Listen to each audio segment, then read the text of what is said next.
BRB UK. Worse teeth, better accents.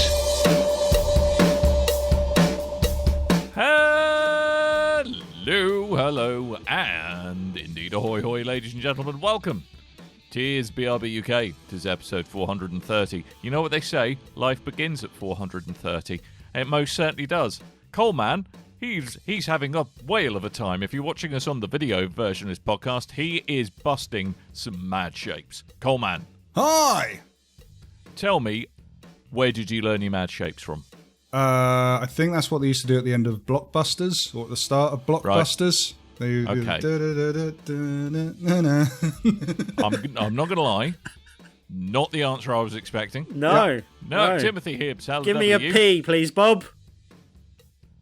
Really? You're better than that, Tim. You know you're better than that. Come on, Tim. Nah. T? Do we? Okay, all right. Give me a T. I know.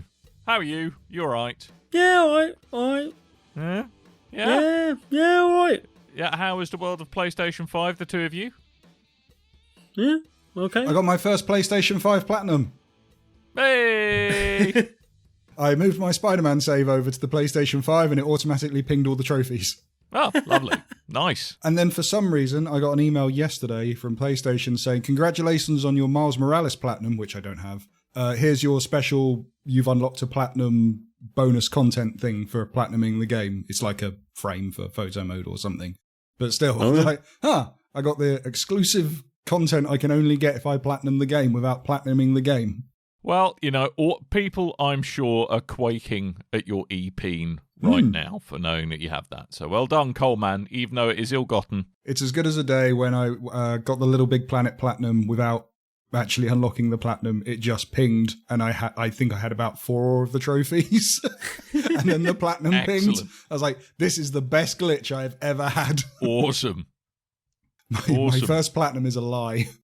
Hey, so I almost tried to... I almost tried to get one of those PlayStation 5 jobbies. So it turns out I went for a pee at the wrong moment because all it takes is 20 seconds for them to sell out in game this week, apparently. Yeah, They went pretty darn quick. It's just getting ridiculous. Hey man, look, a stock of 20 is still stock. This is true. It just means it goes very quickly. This is very, very true. Yeah, they did the thing of, we're going to bundle everything up as well, so you have to buy extra controllers, games and stuff to get it. It wasn't great, but... Apparently Curry's next week. Ooh. I hope. Ooh. Although I've been told Curry's next week every week for about 2 months. So you like got lots of like illicit meetings under the cover of darkness with people in the supply chain in these various shops. It's like one of those Watergate movies. We got the car lights facing away, so you can't see the guy in the shadows smoking a cigarette. Sounds like dogging, to be fair. Are you just going dogging, Coleman? So you're after a PlayStation, are you? I've heard of such things. Can I watch you unbox it? This one comes all the way from the top. The haptic feedback's yeah. You're both living in different fantasy worlds right now. That's all I'm saying. It's funny at the moment. I use a couple of different systems for tracking at the moment, and one of them, one of the websites I use, they have like a history of stock, so it will tell you where, if you did miss something, like when it came live or where it came live. Because at the moment, a lot of people are going on Twitter and going, "Oh, Argos have them. Oh, they just sold out." And then you look and go, "They never had them. You're lying. You are lying to get this tweet." And people look at. I don't know why you lie. They want the attention. Look at me. Just look at me, father. Oh, I'm so special. Hold me. Yeah. Anyway, first, apparently, for Curry's, I don't know what time. It could be anywhere between 6 and 12. Good. It'll probably be at 5 o'clock in the morning. That sounds far too specific. It's usually any time from 3 minutes past 1 in the morning until 27 minutes past 3 in the afternoon. They're very specifically bizarre times. No, that is a Sky engineer. Oh, that's a very good point. I always love it when sometimes depending which career company you're going with, you do get. I like having a window of when my package is showing up. I'm just amazed. We all do, Dan. We love we it. all I love do. it. I like showing my window, When you my get to a package in the certain window. age, you're just glad it arrives, aren't you? Let's face it. But knowing that it's gonna, the window of opportunity begins at 12:57 precisely. What would he do if he was 5 minutes early? I don't know what he does. They give you a 1 hour period, but they give you very specific times within that 1 hour period. So it's great. Love 12:05 to 1:05. 11:13 and a half. As opposed to Amazon, where it 106 goes, your parcel's 2 stops away. Oh wait, now it's 8 stops away. How does that work? We might give you tracking, or we might give you vague tracking saying it's left. Yes, or you might get tracking where the guy who clearly has your parcel has decided to spend the next 3 hours having a cup of tea. Well, they've got to take stops and breaks and stuff. They absolutely do. They should. They have those taco systems on take the breaks, but that is one heck of a cup of tea, 3 hours. I remember watching the guy who was delivering my PlayStation, and he had I can't remember exactly, but it was something like 200 stops to make in the day, basically. It's ridiculous. Do you ever see them up the road on the tracking? You think, I could just walk up there and meet Yeah. him while he's Walk doing up his and knock on the delivery. van. Hi. Mhm. What's the legality there? If I turn up and just go, look, I definitely, here's one of my bills. I live there. Can I have my parcel now? Yep. Who knows? So anyway, I suppose we ought to really get a show on the road. Timothy, you were sending Coleman and I various excited messages about suggestive things. A very pixelated Ryu from Street Fighter was saying, "Why have you been doing this, Tim? Why?" I just thought you two might appreciate that screenshot, particularly you, Dan. That's all. Hey, look, I've got spunk apparently. Yep, and that's what a I was reassuring thing told. to be said. That's a reassuring thing to be told by one of your childhood heroes. Yeah. Ryu from Street Fighter. It makes me feel a little uncomfortable. But hey, look, my formative years were in the 80s, and I'm very used to my childhood heroes, frankly, being involved in that kind of stuff. Can we move you forward to the 90s then, Dan? Please particularly do. The late 90s, particularly 1999. Why did you just say 1999, you blithering idiot? I was getting there. Right, Yeah. evidently. Yes, Tim, right, okay, the year is 1999. The year is 1999. The Neo Geo Pocket rules all Right. in the gaming sphere. Uh-huh.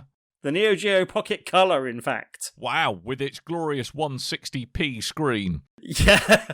And in that time, there was a game that, I don't know about you, I did play a Neo Geo Pocket and possibly a Neo Geo Pocket Color back in the day, but I didn't play many games on it. I playing Metal Slug amongst other things, but that was about it. I'll just get one moment, Tim. Yep. I mean, how long do you think it's going to be till you get to the point of this story? I was Because about to get I've to only the got point. till about like The point 7:30 generally tonight. is, there was a game I didn't play back in the day Oh, called for God. Are we going to list all the games you didn't play?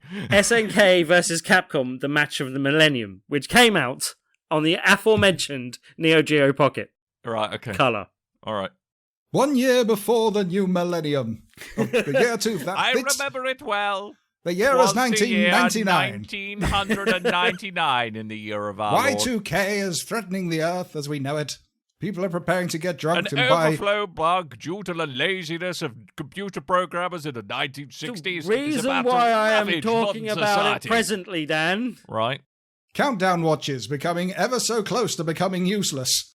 Oh, crikey. What's that coming? The fact that there is a Switch port coming out, or has just come out, and I was kindly given a review code to review it for the show. So just highlighting that's that kind. fact to our listeners. But yeah, basically it's a game from that era that has been almost directly ported. I say almost directly ported because there has been some additions, but the game itself largely remains intact, and it's one of those ports where they put up the kind of like the actual screen doesn't fill as much of the screen as it can because they put a surrounding on it, and in this case it's the Neo Geo Pocket. Are you looking for the word marquee, Tim? Possibly. I think I you was are. looking for a different, better word than that, but that Were you? will suffice. Markai. Very good. So this is one of those ones where, to keep the aspect ratio of the original game, they've kept it to a very small size on the larger Switch screen and then put the large marquee around it. But even then, you could get it a bit larger if you didn't have the top and the bottom be part. But you can fiddle Won't around that look with that like a bit within arse, the game, though, but- bearing in mind the Neo Geo Pocket screen was like 160 by 120 pixels, though? But yeah, right, to be honest, it really didn't create the best first impression. Oh, Like, Right. it like that in itself is something that I'm like not the keenest on. I'd rather they did something to kind of at least maximize the screen size that you have, or do something to possibly. And I think the graphics have been somewhat updated. I think if you compared them like for like, they have been smoothed over, and there's a couple of filters and stuff that you can mess around with as well. But generally, it looks very much, especially like the color palette from the Neo Geo Pocket Color, which is somewhat limited. As I said, didn't create the first and best impression overall, partly because of the looks and partly because of the controls. And it's just, it's not, after a period of time of getting used to them, it's not because they're bad, it's just because they're not what I'm used to when I'm playing a Street Fighter-like game, basically. right. Because the Neo Geo Pocket Color, for all its goodness and badness, only had the 2 buttons, like our old friend the Game Boy. But yeah, so basically, anyone that remembers Street Fighter back in the day, it was a game that really liked 6 buttons. Yeah, but if you remember, like the Mega Drive and the SNES, like the Mega Drive had to come out with a proper 6-button face pad so that you could play Street Fighter properly. Or you could play it in the crazy way that I did, where you'd have to you'd use 3 buttons and then you'd hit the start button to then switch to the other 3 buttons out the same. Yeah, it was horrible. So you know Hey, when you're look. switching from punches to kicks, Look. basically, yeah. Mate, you're just giving the other team a chance, aren't you, at that point? Let's face it. This one went a bit differently, where it's simplified things so that you don't have medium punches or kicks, and you just have punch or kick, and then the length of time you hold the button down determines the strength of the kick. So if you hold it down for a bit longer, it does a strong kick rather than a light kick, basically. I have a question. Yes. I have just done some Googlage. Yes. Uh-oh. You please know other search engines are available. I've just gone. There we go. Okay. And I have found a screenshot of Yes. of this game, and it looks like there's kind of on the Switch screen there is centered in it pretty much a life-size Neo Geo Pocket. Can you use the touch screen to control the Neo Geo Pocket? Oh, I haven't tried. Try it now, Timothy. I'm going to try it demand live on the entertainment. show, Dan. All right. Playing the game. Why do I do this to myself? It's going to make it take longer, isn't it, Coleman? Hold on. I didn't even get the music I'll ready. have a look. But yeah, I'll make sure that this music's turned down so that it doesn't interfere with that. Right, I'm currently in the Olympics mode, which we will come back to. Right. But yeah, so I'm going to have to quit that. to How test do you it. feel about having to maintain your amateur status, or dare I say, novice status, Tim? Has it got The it only ready? other thing is I have zoomed in, so I'm going to have to get to the display. There we go. Can you use the touchscreen? I don't know. It looks like you might be able to. Really? Ooh. Yeah. Ooh. So you can use the didn't even know touchscreen that. buttons. Yeah, found that You can out also hit while your we were microphone playing. with a switch. Yeah. Ooh. Can you use the stick as well? Use the stick on the screen. Use the stick on the screen, Tim. I will in a second. I need to Use it. actually... Because the problem is I zoomed in. Uh-huh. This Uh-huh. is riveting. Uh-huh. Oh, no, that was not what I wanted to do. Right. No! Never record my belly. Mhm. I feel a mild urge to remind Tim to breathe in and out here, because Thingy. he does look like all of his brain power is... I'm don't know. worried that the rest of the I'll get back show to is you on we that one. watched him play the Switch. Hang on. You still don't know, I'm despite still having... not certain. It's because I zoomed Okay. in on If the you thing and I press can't a find how to button- actually undo that. If you press a button, does a button thing happen? Well, it This is great. zooms Great audio in whenever entertainment, by I the way. go into it. So it's weird. All right. Well, But I anyway, think it might that's do. your homework, Timothy. Yeah, it's because you can change buttons as well, yeah? Yeah, no, I think it works. Oh, I haven't got anything for a yes. Yes, yes. That'll do. I can confirm that does work. Wow. And I was unaware of this. That's all But right, yeah, you're I've welcome. generally just been using the Switch controls, obviously, rather than the touchscreen controls. But yeah, that might actually be interesting. That might be worth having a mess around with as well. But yeah, as I said, there are some additions. That's one I didn't actually know about until we just found out about that. But yeah, the other main addition is a rewind function as well. On the crowd saber selector. We talked about recently in Turrican, and it's excellently used and well used in Turrican and helps that game be a lot easier. It's not quite as useful in Street Fighter. Like, you can use it to your benefit and it can help, but because you need to rewind and then to get out of rewind, you need to press the minus button and then get back on the controls. It kind of, you need to... It doesn't always help, basically. Doesn't seem like something that's going to have a great use in a fighting game. No. No, exactly. You can kind of use it to your benefit, but it's not as helpful as it would be if you could just press a punch button to get out of doing the rewind or function, just restart the round or something like that. If you can essentially use it to do that, but it only rewinds I think about the last 30 seconds, if that. Wow. So does it keep basically rewind, but then since you're probably in the middle of a combo or your opponent's about to do something, you don't have time to react. What then happens when you unpause your face? Yeah, and it can be, a case of unpausing and then having to rewind again to stop getting that hit.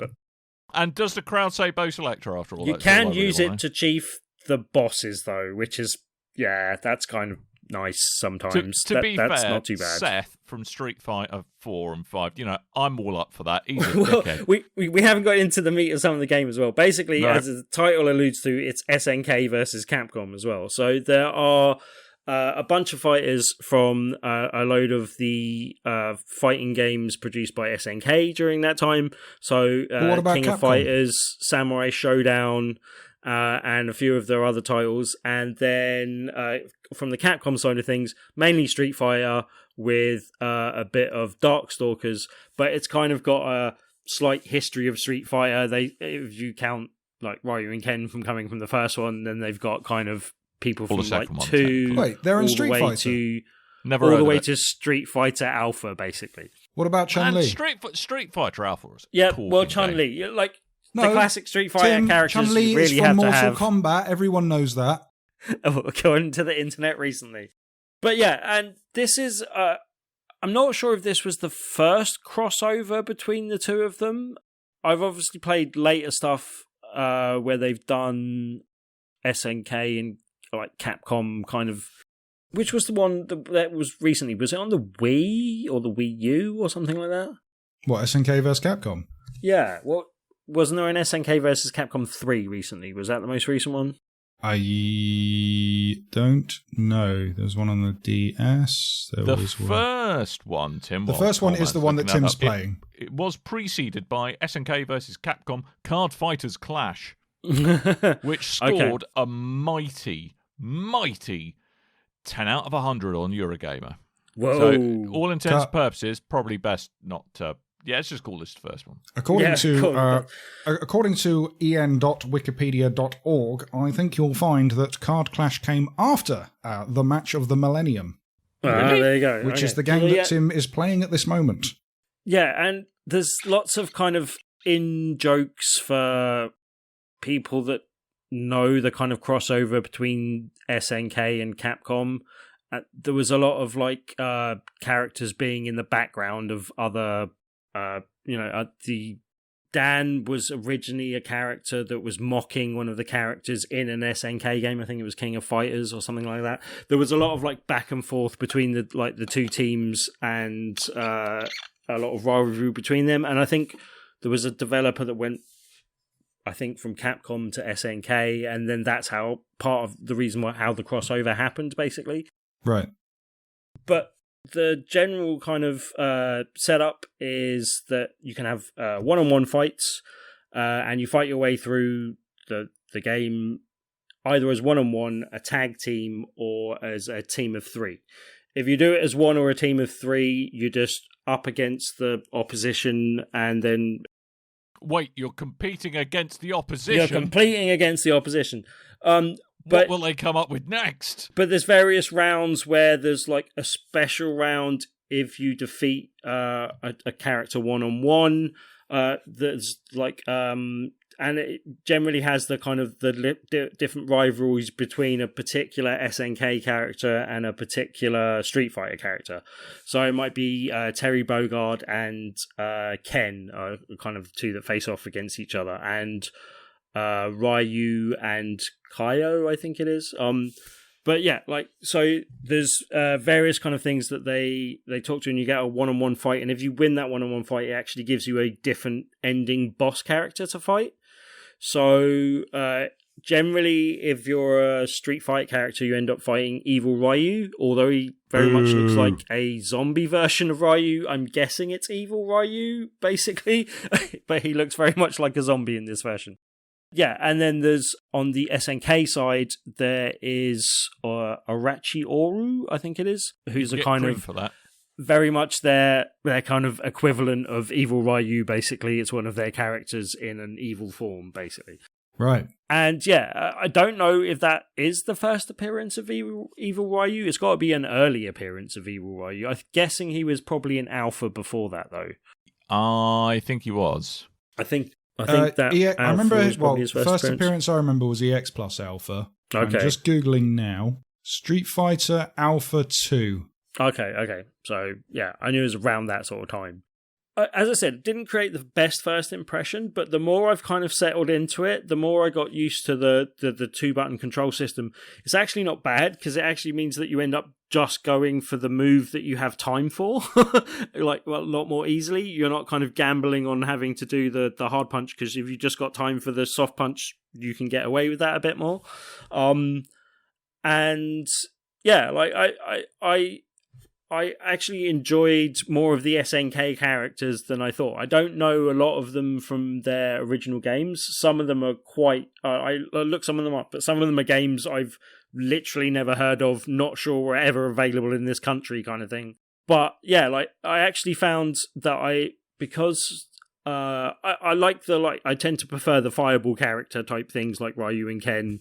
I think there's probably some characters to unlock which I haven't unlocked yet. I think Akuma's going to be in there because he's one of the things. But generally, from the Street Fighter characters that are available to start with, I'm guessing Bison's going to be in there as well because he's one of the bosses. But yeah, from the fighters that are available to start with, I prefer the fireball characters, and some of them are weaker characters like Dan and Sakura. So, then I don't like the charge characters they've got, and I'm not a massive fan of Zangief, although he's a bit better in this game. I prefer kind of fireball characters. What's wrong with Zangief? And there's a lot more of those on the SNK side than there actually is on the Street Fighter side. So I actually ended up preferring the SNK fighters overall to the selection of Street Fighter characters are available, which I wasn't expecting at all because I'm just more of a Street Fighter fan in general. Although, yeah, Fatal Fury and all those things back in the day, I kind of, have some affinity towards those characters as well. But yeah, as I said, there's a tag team mode, which I actually think is easier to play through than when you're just playing one-on-one. Because when you get to the kind of boss rounds, there's a round where you play against 3 guards, which are kind of zombified versions of other characters. And you just play either 1 against 3, and you have to beat all 3 of them. But when you're in the tag team, you can tag in and out, and there's 2 of you versus 3 of them, so it's a bit easier. And then when you get to the boss, you're facing off against Bison and Geese. As in Guile's buddy? No, as in a load of geese. No, as in geese. Geese He's Howard. from King of Fighters and SNK side of things. Wrong. Yeah. So, but the 2 of them are teaming up, and you've got to go against them. And actually, when you're playing in like just the single player, when you just get one character, that's actually quite hard because you've got to beat one then the other, and they're both cheap gits, and it's easy to get caught out by one of them when you've got half a health bar to deal with each of them. Whereas when you're in a tag team, you can jump in and out, which you can actually use as a move to catch people as well, because it doesn't attack when you're coming in. It's just better to have 2 characters going up against 2 characters. It makes it easier. And then in the team mode, you've got 3 characters against the 2 bosses, so it makes it even easier in some respects. I may have zoned out in the idea of a tag team between Terry and Ken versus a literal goose and a bison. But it would be amazing. I'd pay to see that. the cutscenes are very much limited to like just the two characters having a couple of lines of text to each other, but there's some like interactions. As I said, there's the kind of fights where you do against your kind of rival from the other side, and there's different text for everyone, and the kind of like lots of like in jokes and stuff going on there and stuff. The whole thing's like quite good humoured. As I said, there's this weird kind of Olympics mode, and it has a currency which is the most weirdly named currency I've ever seen in a game, I think. It's called Versus. Versus with an ES on the end. I would have called it Versus. V-Bucks. I don't know where that name comes from, but it's very confusing when you're talking about a game that has a versus mode as well in it, just generally. But anyway. I have a question. Yes? What is the exchange rate between Versus and Great British Pounds? I'm not sure. I don't know, Dan. Well, you need to get on that kind of fact. But it's about 2,500 to 6,000 versuses per unlockable secret special move, master skill that they call it, basically, that you can unlock in the game. I haven't seen that in a Street Fighter game before, where there's moves you have to buy to unlock. I don't think I've ever seen that in any Street Fighter game before, no? I've seen it in a Capcom property, but not a Street Fighter game. Yeah, and this actually reminds me in a way of one of my old favourite Capcom games, Rival Schools, because it's got like that Olympics mode is basically just a load of like mini games. Most of them are stuff that you kind of seen in a fighting game before. There's a survival mode and a time attack mode. But then there's also a thing they call First Blast, where you've got to get just the first hit in a fight, and if you get the first hit, you win, and you've got 10 fights, and you've got to try and win as many of those as possible. And in any of the events, if you get like a decent result, like I think there's 100 fighters you can go against, but I got like a bronze medal for beating 29 of them or something. And then, yeah, like you get a different medal for the different events. And then for each side, whether it's SNK or Capcom, there's a different set of special events that are themed with some characters that aren't in the game at all as well, basically. Like Arthur from Ghosts and Goblins features in this little mini game where you're just jumping across gaps to pick up sacks of gold and avoiding flying gargoyles that are coming out of the ground, basically. Always a good shout when gargoyles are involved. Yep, and I'm not sure why that makes it an Olympic event, and I'm not sure why they call it the Olympics. I don't know. There can't have been Japanese Olympics around that time, no, because I don't know. I can't 99. remember. Sydney would have been the next one, I think. Yep. Yeah, Yes, it would have been Sydney 2000. Yeah. So maybe that was on their mind when this came out, possibly. And yeah, there's, as I said, a couple of other mini games that are related to characters from like Samurai Showdown and other properties. There's a shooting game and a few other stuff, but you unlock the currency in that, and you can unlock moves in Street Fighter and stuff. And as I said, I hadn't seen that in a Street Fighter game before. That was a new thing to me. Hadn't particularly seen that.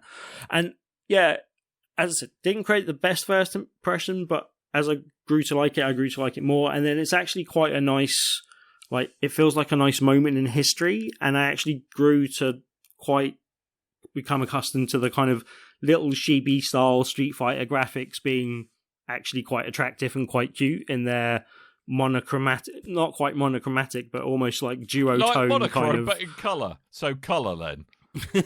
But they're not quite colour. They're like Chun-Li is white and blue. Right, you see, blue is a colour. And green is not a creative colour. But you know, it's not like full colour palette. It's a limited colour palette. It's colour in the same way that the Game Boy Color was colour. Yeah, a very limited palette. So Tim, just to come back to it. So I've done some sciencey sleuthing while you've been brabbiting on. Right. So Street Fighter 5, 6 characters costs £8, and I would say a special move is worth 1/5 of a character. Right? Okay. Yep. So how much? How many spam bucks or versus is this? Versailles. 2,500 to 6,000. So what the average of that would be? What, say 3,500? Well, 3,250-ish or whatever. Maybe it's meant to be like pesetos, so it's like Versatos. Yeah, Pesetos. Versatos. 20 Versatos. Okay, they are worth About 1/7,000th of a penny.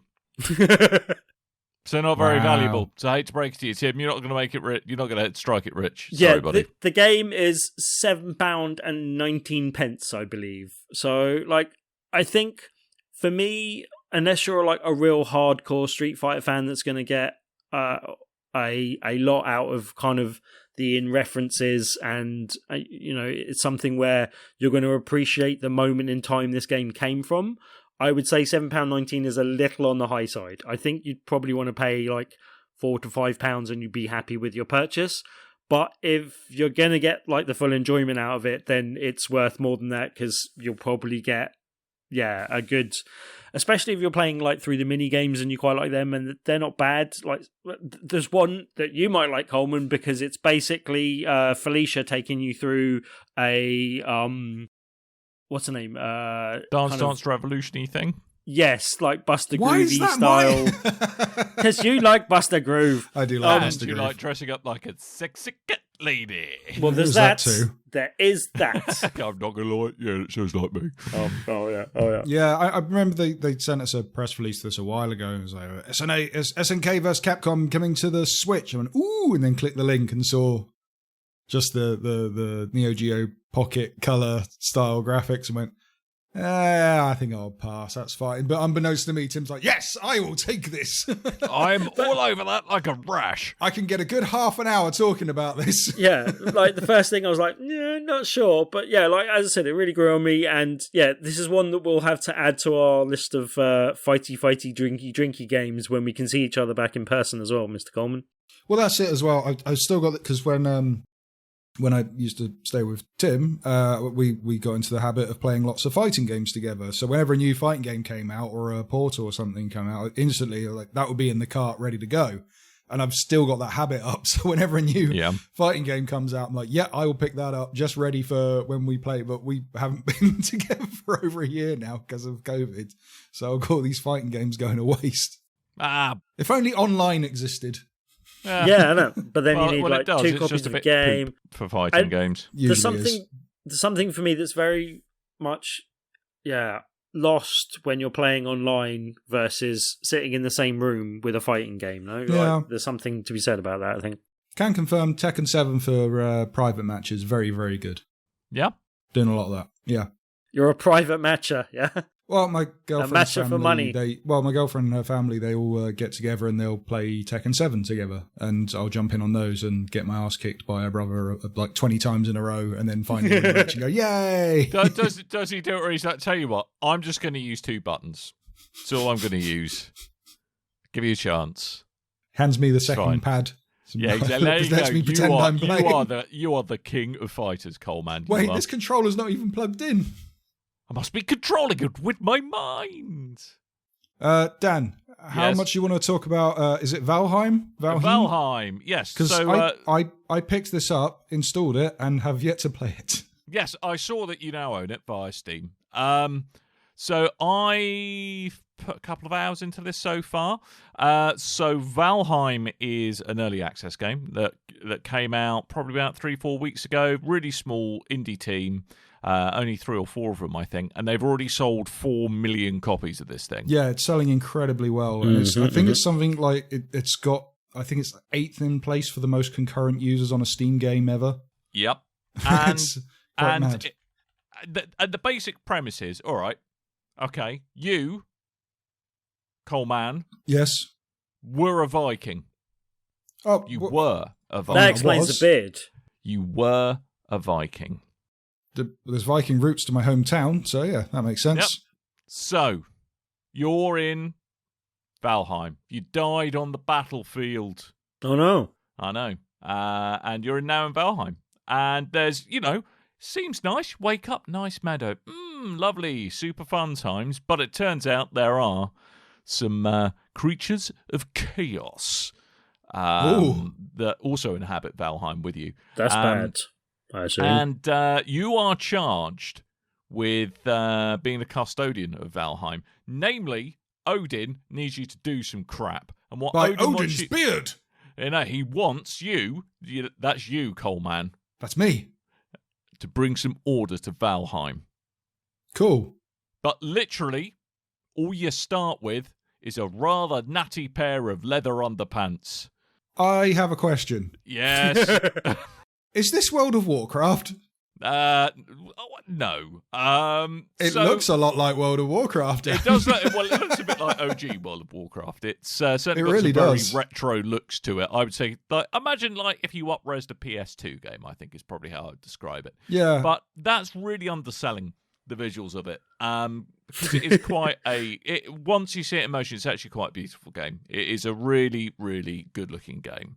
It saying very World of much Warcraft leans into its art style and does very well with it. But that's all well and good, I hear you say. Yeah, Actually, it's all well what and kind good. of game is it, Dan? Because you haven't said that yet, and we really would appreciate it if you did. So, a lot of people are trying to make it sound like, oh, it's a bit like Minecraft because you've got to, like, craft stuff. It's actually much more nuanced than that. Would you say it's World of Minecraft? Oh, God, really? Look, I need to say these things so they can become episode titles if we need them to fall back on. So by Odin's procedural beard, you I wake like that up one. in Valheim. There we go. Is that good? Is that on the top 10 things? I'm going to write that down. Thank you. All right, get on that. Okay, Shit. right, Get that on one that. now, go on. So, you've basically got to tame Valheim, and you need to start. You start off with virtually nothing to your name. You've got to kind of build woodworking equipment to make an axe, and then bows, and you've got to start hunting animals to try and get food and better clothes so you don't freeze to death. All this kind of stuff. But what you need to do is you need to summon some kind of monsters from Norse mythology and slay them to show Odin that you two are a neat guy or girl. And, I don't like you two. And that he that you can be trusted with such things. So you take down like a big wolf and Odin's like, you're a neat guy. You are. I like you are the a cut of neat your guy. jib. You've got spunk. Your jib. I like the cut of it. Well done. So I think Other outdated phrases. Yeah, I think one of the really amazing things is, much like many games in this genre are, it is procedurally generated. But whatever algorithm they've used is really good. Honestly, the world I set up, Slougheim, you'll be pleased Brilliant. to hear. Slougheim is you wouldn't know it wasn't handcrafted. Seriously, it's got. I'm taking great- that down, by the way. Yeah, right, that's fine. It doesn't feel like there's kind of lots of empty space going on. It feels like there's a nice kind of mix of things to do that are well kind of paced throughout the world. I haven't got So very nothing far. like Slough then, Dan? No. I mean, Slough. I mean, it's from a procedural generation point of view, you could just end up with acres of cack. Thankfully, Slougheim, which is the 10th and a bit level of the Norse afterworld, isn't too bad. But it's Just all right. It's all right. But the kind of the big thing that people really have been talking about is the co-op play for this as well. So you can host your own servers. There's unlimited world creation, and actually some of the challenges and bosses, it encourages you to all bring your, because depending on what you build and what you make, you could be particularly skilled at, say, range combat, or close-up combat. And if you had a couple of friends with you, you can all bring your skills to take down the big metaphysical beasties that there are. But I think it's an exceptionally deep game. I've only just scratched the surface to it, but it's been very, very, very well received on Steam. And yeah, I mean, I'm really, really enjoying it. It looks like there is, so much to discover and enjoy in this game. Yeah, it's early access. Yeah, there are still a few rough edges, but compared to a lot of AAA games that have been released that have much worse rough edges, I honestly think this is a corking game and it's just really nice to see such a small indie team have really knocked it out of the park with this. I don't know when full release is scheduled for. I think they're still sorting out their roadmap, but it's £15.49 on Steam at the moment. I don't know what other platforms it may come to in the fullness of time. Yeah, I could see after they finally get their 1.0 release on PC to some point go forward, kind of tailor this to a more console release and stick in some crossplay and stuff because it's itching for that. When you get a survival game that really takes off, that it's itching to be a Minecraft go up against type thing, and this could do it. Yeah, absolutely. By the way everyone's kind of going on about it at the moment, you know? Yep, one thing that I don't understand from what I've seen about the game and what you've said about the game so far, and excuse me if you covered this and I didn't pay attention, but you know, hey, but still thinking about geese. What would happen what's if the a actual goose and a bison actually had a fight? What's the actual like resource collection side of this? How does that work technically? So, are you actually... you see something on the floor, yeah, and you go, "I'm going to have that," and then you pick it up, right? And get this. Yes. You then put it in your pocket. But are you just discovering things, or are you kind of mining for them? I think there's more. Have they swayed away from mining? Well, I've done a lot of chopping trees down, but it's not like they just kind of poof disappear. They actually fall over and can take other stuff with them as well. So, like, there's actually the physics engine to this is a lot more advanced than say Minecraft. It's not if you like. Let's say you built a house and you took out all the walls on the bottom floor. Sounds dangerous. In Minecraft, it would just float there, happy as Larry. In Valheim, it will just collapse in on itself. So there's a lot. It feels a lot more real than Minecraft. I mean, it's to be honest, I just think there's so much more for me to discover. I mean, all the way that you can build castles in this once you get far enough and have kind of learnt enough on the tech trees, the wrong way to put it, but you've learnt enough recipes to make stuff with. But it kind of feels like a grown-up Minecraft, I think, in some ways. But that kind of comparing it to Minecraft kind of slightly cheapens it. But that's the obvious comparison that people are going to make. But it looks like I think one of the areas they're really going to be focusing on going forward is the combat system, which has got kind of, you can parry, you can block, you can dodge. So it's not just like swing a pixelated stick in front of your face and hope that it does something to a creeper. But I'm enjoying it. I'm looking forward to building ships, sailing the seas. And it just seems like there's so much to discover. And I actually haven't felt that about a game for a long while. And it's really nice, actually, to be kind of jumping in on the ground floor for Valheim, along with 4 million other people, of course. So it's not really that uncommon. It's a pretty busy It's a ground very floor. busy ground floor. It is a very busy ground floor. But look, £15.49, support a really hard-working, dedicated group of indie game devs. I think it's a great use of £15.50 essentially. So if you're on PC, pick it up, check it out. I'm sure if enough people on Discord get it on our Discord server, I'm sure we can try and get a game night set up or something. Yeah, like we that. could set up a room and all that. They seem to be going swimmingly every time. Slougheim. Yeah, I picked this up, so I'm sure they're happy. They've got my money, but I have yet to play it. And this might have to become the lunchtime game for me while I'm working from home, I think. It's very relaxing. Quite like I'm trying to catch up with Avengers at the minute, so... Yeah, how's that going for you? I'm trophy hunting at the moment. I've got like 4 trophies to get to platinum the thing. They'll have a little party. Yes, someone played it enough to get the platinum. Yeah, I'm sure people have got the platinum in that game. I'm getting close to maxing out my Iron Man and the... Is that a euphemism? No, there's a big expansion coming up. They're adding Hawkeye to the game, and big expansion coming up is a euphemism. Though. Yeah. And there's a whole new story and stuff. And adding Hawkeye as well, and things that are coming in. So that'll be cool. Still no Spider-Man. He's on the front cover, but still haven't got Spider-Man on the flipping thing. So well, COVID kind of pushed everything back. We've got some news we need to just whistle stop through because. Would you say we need to slough through it?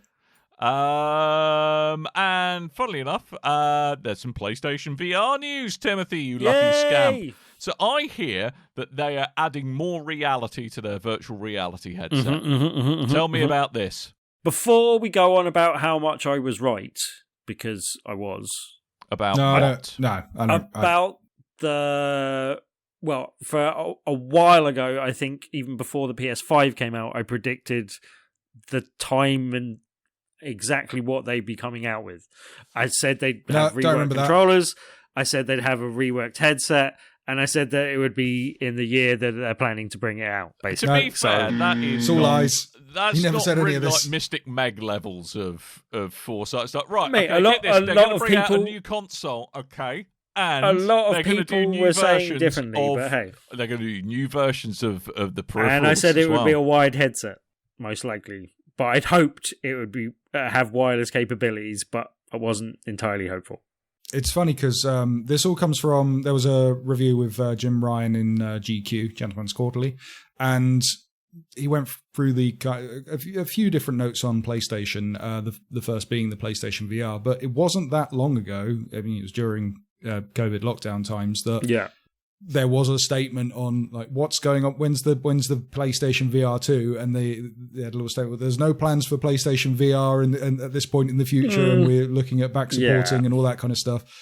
And then not that long ago, like within a few months, we get, there's a PlayStation 2 in development. In fact, our dev kits are out there. So it's... Yeah, but I think at the time that was commented on, I also reminded you of what I'd said before and said that, no, they will have a PSVR 2 headset. They will have revised controllers. But hey, so... Yeah. So if you haven't caught the gist of this conversation, Tim was right about something. No, I was he's right wrong, about he's lying. quite Never a few happened. things. But hey. No. No. But No. I think No. I think what's going to be good is them finally moving away from their reliance on PS Move controllers to actually interact with the game. Yes, that is the most welcome news that they put together from this. As I said, like I would have kind of liked a wireless headset capabilities, at least like for some games you could take it wireless, and for other games you could plug it in.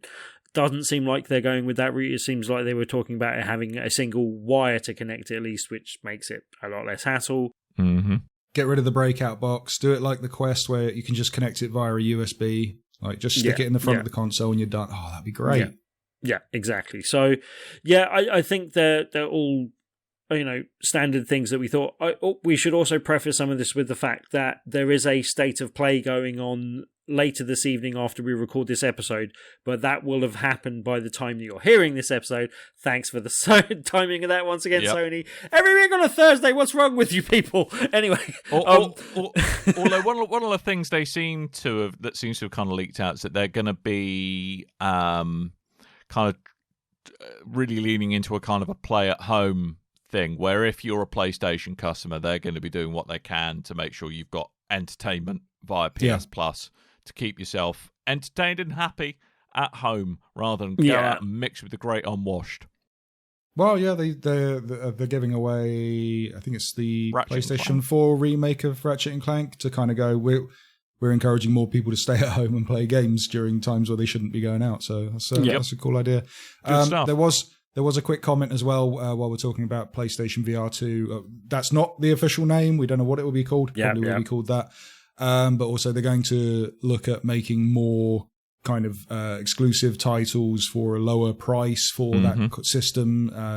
It did well, the PlayStation VR. I think they sold like 5 million headsets in general. So, which is a kind of drop in the ocean when you look at the overall PlayStation 4 sales. But that for a VR headset is a pretty damn good number. Yeah. So we'll see what happens going forward. The tech was only really just there, and I think PS5 VR experiences are going to be amazing because I think really it was asking a lot of the PS4. And I think with the improvements that they'll generally be able to make, particularly with the controllers, I think it will be a generation. I think they developed well for the PSVR, but the technology will help take it to another level for this generation, basically. So yeah, that's good. There we go.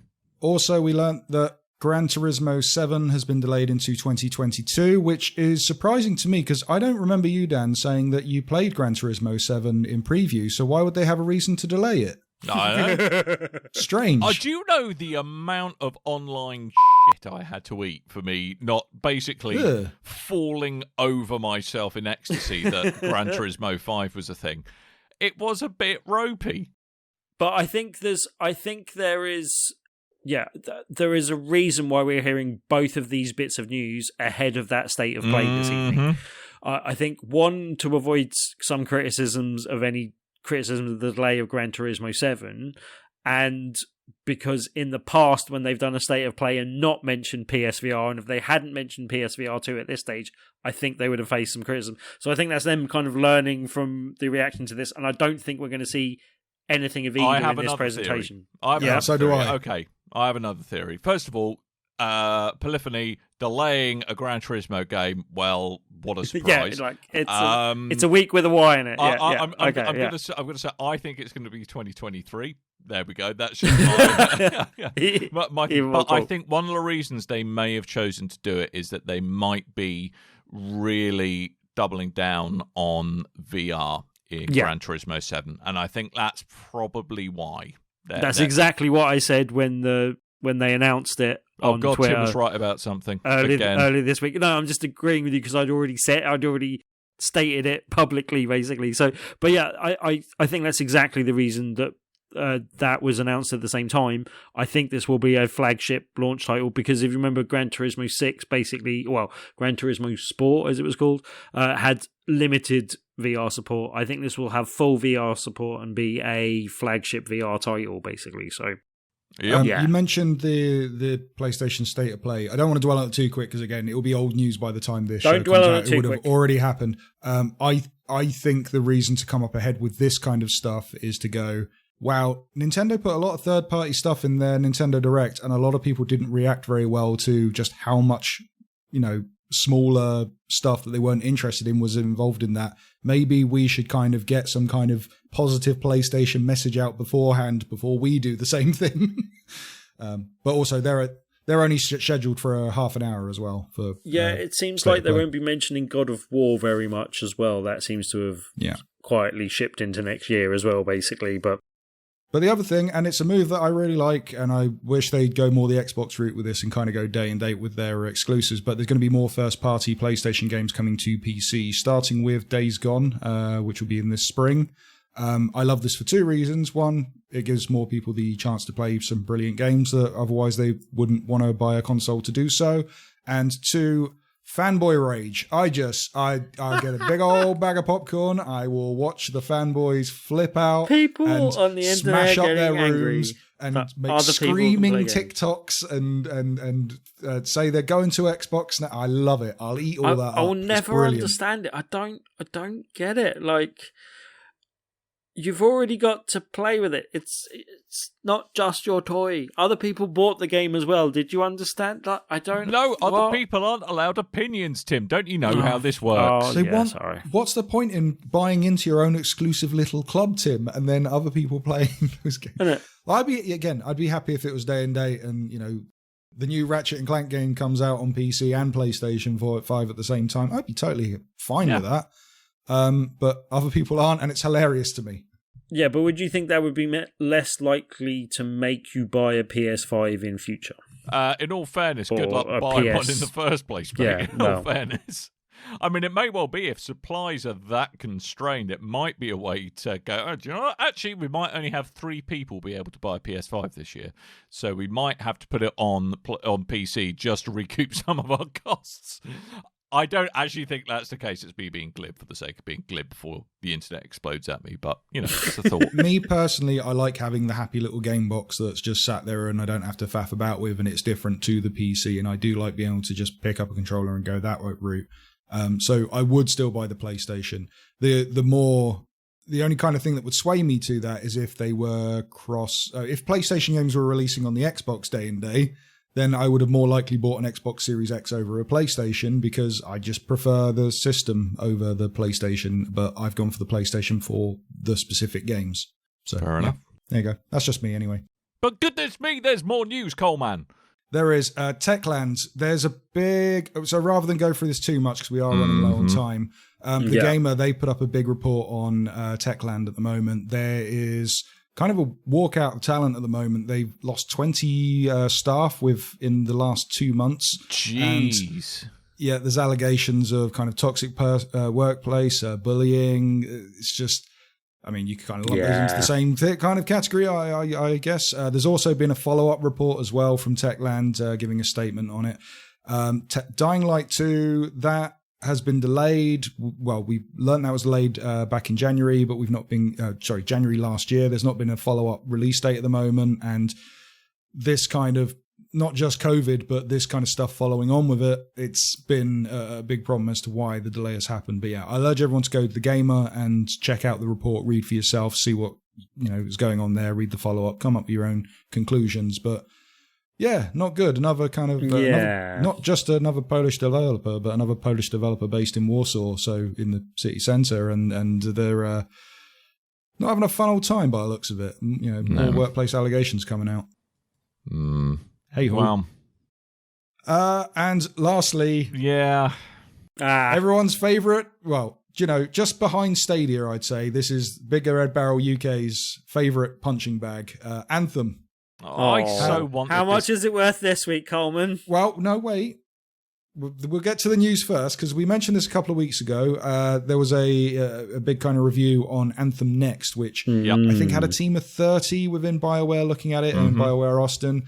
They were working on this, if you remember correctly, and Anthem came out. It got a resounding meh.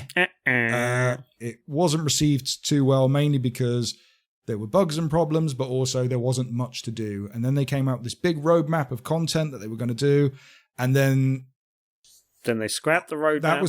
They scrapped the roadmap and went, okay, we're going to work on Anthem Next, a big No Man's Sky style fix of the game. We're going to revamp it and use the existing systems in place and make good for your purchase. Don't you worry. And then we'll work on the DLC. And then there was news a couple of weeks ago of a review to decide whether this Anthem Next, they were going to go ahead with it or just cancel, just quit while they're behind. And EA lo and behold, reviews. Lo and behold, Anthem Next has officially been cancelled, so Anthem will just be the way it is. Now, my question is, are they going to release the bloody content that they were working on before they decided they were going to revamp this game, or is that it? That's it. That's it. That basically what the statement says is it's going to exist in its current form. Wow. For now. Are we also going to be stuck in Christmas in that game? Because every time I log in, it's Christmas. Yeah. Well, I mean, it's just, I think... It's a Christmas game, Coleman. It's a slight bit. It's not Die Hard, Tim. Jesus. It's. I think they were a little bit. You wouldn't get the javelin in the air vent for a start. So what? You wouldn't get a javelin in the air vent. No, you wouldn't get. No, it's not Die Hard. I mean, it's a shame. They really wanted to be like the Destiny killer. And they were making big noise. It's going to have a 10-year life cycle. We've got all this great content planned, and actually, the demo was like, "Oh, this is nice. This could be interesting." But then it turns out there wasn't really much beyond that, and it's a shame because the things that Anthem did right, it did really right. Flying around was great fun. Problem is, there wasn't really much reason to fly and find stuff because there wasn't a lot of stuff in there anyway. The combo system could have been great, but they didn't really build on that. And it was just too buggy. It was, clearly not the game that they really wanted to make, frankly. It never got to the state that they wanted it to be. And, unfortunately, it's for BioWare, this is like third game on the trot now that's not gone so well. I know the Mass Effect Legendary Edition's around the corner, but that's a bit like, frankly, reliving old glories. Yeah. I'm very much looking forward to the Legendary Edition, the kind of the remaster of the Mass Effect trilogy. I am or I'm not. Yeah, I'm intrigued about it, but I can't see the mechanics of Mass Effect 1 holding up well. Well, I think as I've understood, they've put the Mass Effect story into the Mass Effect 2 engine or Mass Effect 3 engine even. And then tweak that a bit as well, basically. But they do seem like they've made significant improvements. I'm just not sure I can be... I love the series. Can I be bothered to play through the whole thing again is my question. Yeah, and how much space does that take up on my hard drive? Or in my case, can I be asked to play the first hour of the first game again? Yeah. And do I want to pay for it? So anyway, I think the question that we all want to know is how much is Anthem now worth? Yes, Dan, please give us your professional opinion. I think if you can get it for £3, probably not a bad deal. I paid £5 and I still haven't installed it. Yeah. And I've moved What a consoles. savings. I mean, you can though. Whatever you do, don't buy it from the PlayStation Store because it'll cost you £40. That's for idiots. That's the thing as well, because £40. with when this happened to No Man's Sky, and I know a lot of people were annoyed that they paid full price, and then they kind of it wasn't taken down, but I saw CEX just fill up with copies of that game for $5 within a couple of weeks of it being out, and when they announced they were doing the big revamp. A lot of people did feel justified in their purchases, but also a lot of people would go out and buy a £5 game that was suddenly worth more money.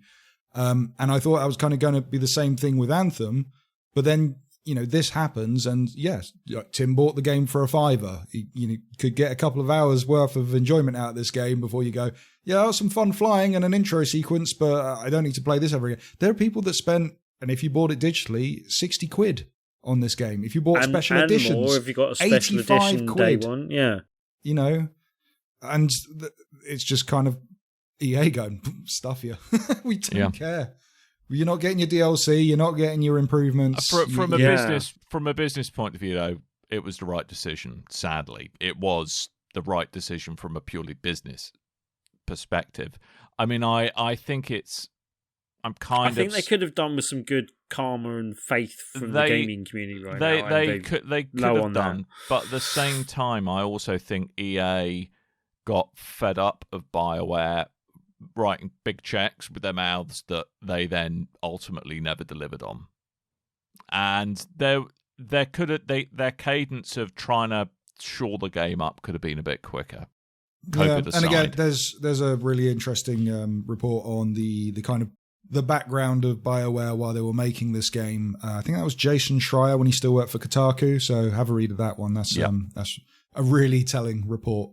But I think there's quite a few people left since that report was out as well. No, so yeah. And then you get to learn the term Biosoft Magic, which that's a fun one.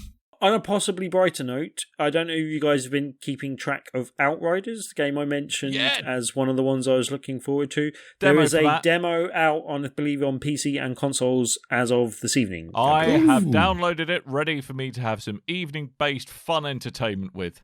And we could possibly cross-play and everything with that, as I believe, as well. So, if indeed it'll work. Yes, that'll be good. Yeah. Nice. And that looks like it's shaping up to be interesting, possibly. No? I saw a thing where they put a video out kind of showing all the different platforms it will run on and what spec it will run on, and then had to put a retraction tweet to go, oh, we said it was going to run at this on Xbox Series S. It's actually going to be better. Yeah. It's actually going to be 4K, 60 frames per second. I was like, oh, okay. Words otherwise, secrets of success, under-promise, over-deliver. Yeah. Yep. Never the other way round. If you're out with the lads and your missus messaged you and goes, what time are you going to be home? Say you're going to be like 2 hours later than you are. And then you're like, I just miss you so much. I miss you so I just had to get back home. I had to call it a night. I said, lads, I said couldn't. No to the lads. I said no. All right, before we start regressing to mid-90s sensibilities, I think it's probably wise that we start wrapping this show up. Timothy Hibbs? Yes? You have some stuff to tell us about Gosh. So tell us about Gosh. Good news about Gosh. Lovely. We did kind of tease this last week, and it kind of, the news did come out just after we finished the show, but we didn't want to give things away too much. But if, in case you hadn't seen, Sea of Thieves are now selling the Sails of Hope, and if you buy those for your pirate ship, you can, well, I think almost all of the proceeds, or all the proceeds, are going towards Great Ormond Street. Helping raise money for Great Ormond Street Hospital, which is obviously a great cause. You can also raise some money yourself. If we urge you, if you have Sea of Thieves, go buy the sales. I believe they're $4.99, and that money goes towards Great Ormond Street. But you can also, if you don't have Sea of Thieves, possibly watch other people who are streaming Sea of Thieves with the sales in them as well. Or you can just do your own streaming event as well and raise money for Great Ormond Street yourself. or possibly just support someone else that is streaming and sponsor them and give them some money that will go to Great Ormond Street as well. You can get more details. We'll put up some of the links in our show notes, but you can also just check out Geek Out for Gosh on Twitter and I believe on Facebook and other social medias. But also just check out details on the Gosh website. Gosh has got some generally good stuff that you can check out there anyway, but if you want to check out, there's actual information on Geek Out for Gosh on Gosh's website as well. So, Okay. yeah. Nice. No, worthy cause. I'm going to go pick up my DLC after the show. 'Cause I wasn't sure it was actually Yep, out yet. I'm going to do that also. Yeah. And then we'll mostly be pirating this weekend. We're actually going to go have a pirate jolly Yeah. on Saturday, I think. Yeah. Also, if you want to get in contact with the show, you can do via the various means. You can go on BigRedBarel.com and speak to us on our comment section for this here episode. While you're there is a link to our Discord. You can also find us on Facebook and Twitter at Big Red Barrel, and you can also find us on YouTube, Big Red Barrel TV. Ooh, On the Lorks of mercy. Facebook, The Patient Gamer, I won't give your proper name out because you signed it 2 names. I don't know if you wanted to give your real one out. But they were sharing their woes with us of the RTX 380 graphics cards and trying to get a hold of one of them.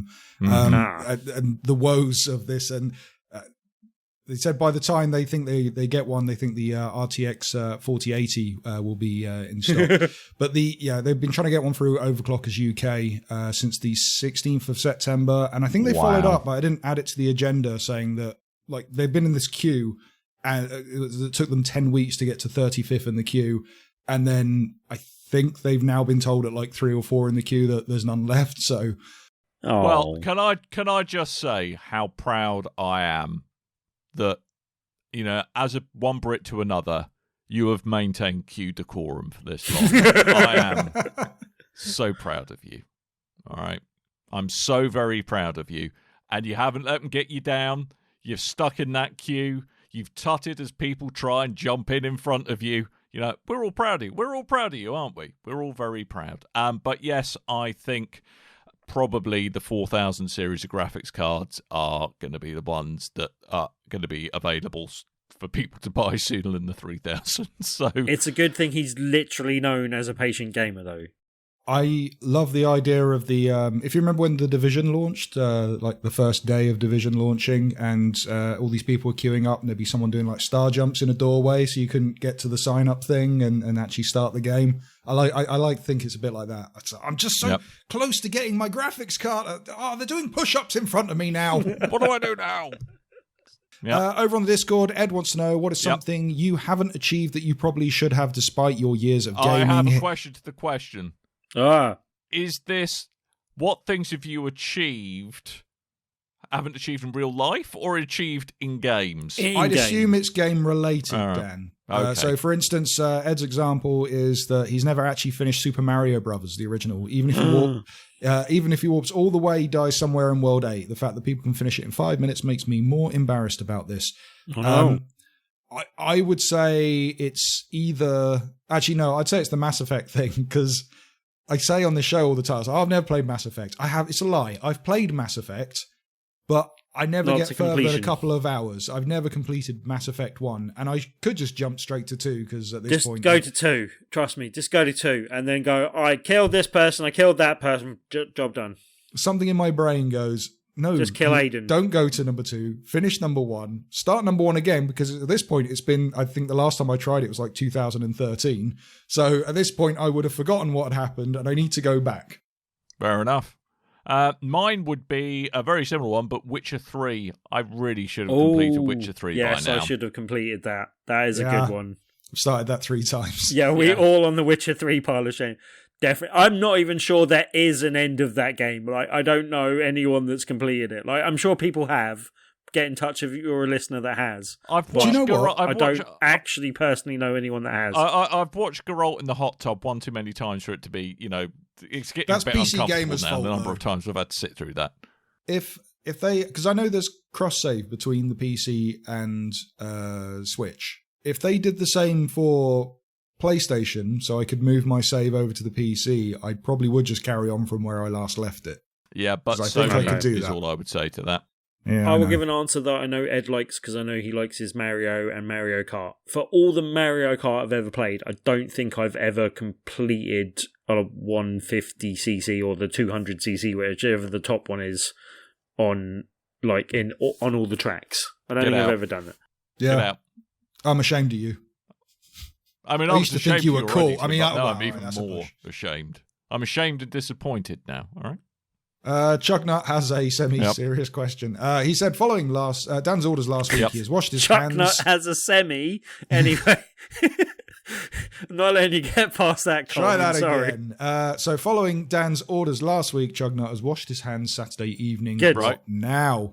Is he safe to use this second-hand PlayStation 1 DualShock controller with yellow crispy bits that he purchased from Gumtree for £2? No, I think the seller's that's unsafe. name was Always Fisty unsafe. Flavor 69. That was if that always helps. unsafe, even before COVID. I mean, I would recommend that if you're on a weekly hand washing schedule, that's probably not enough. You know, I would say. That's your medical opinion, yeah? Medical opinion, you probably want to be aiming a bit higher than I wash my hands this week. That's all I need to do. Thank you very much. If you're wondering what to do, wash your hands. Wash your hands. Jesus, people. Don't, and that controller, burn it as well. It's disgusting. I know it's just a silly question, but the PlayStation 1 DualShock controllers are pretty easy to take apart, and you can literally just take those shells and stick them in. Have you ever taken apart a second-hand controller?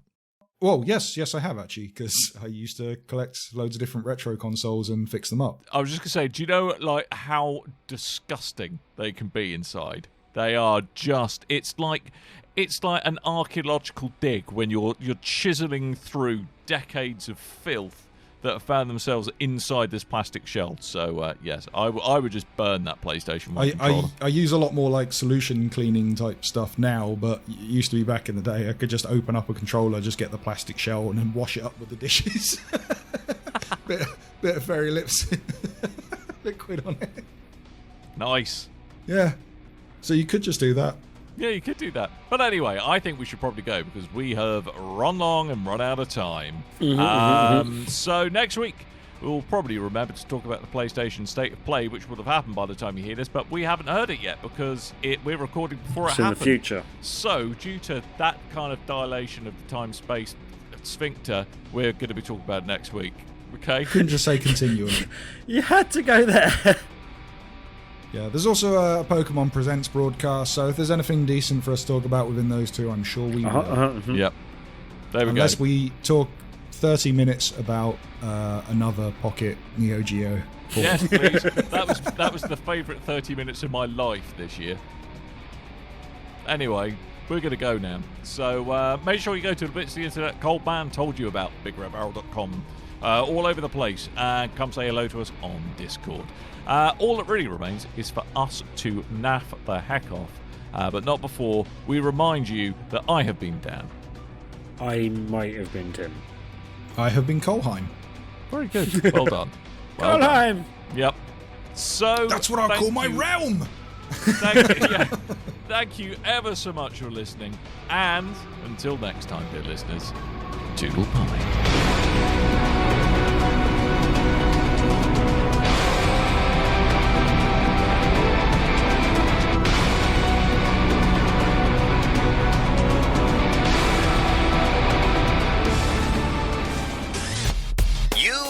Your ears are quite welcome for the podcasting goodness that you just heard. Why not roll on over to BigRedBarel.com for more podcasts, news, reviews, and videos from the biggest, reddest site on the internet, BigRedBarel.com. They become evil cats and they have glowy purple eyes and they come to attack you, but you can't attack them because they're just indestructible evil cats, like real cats. No, real cats are awesome. Shut your mouth.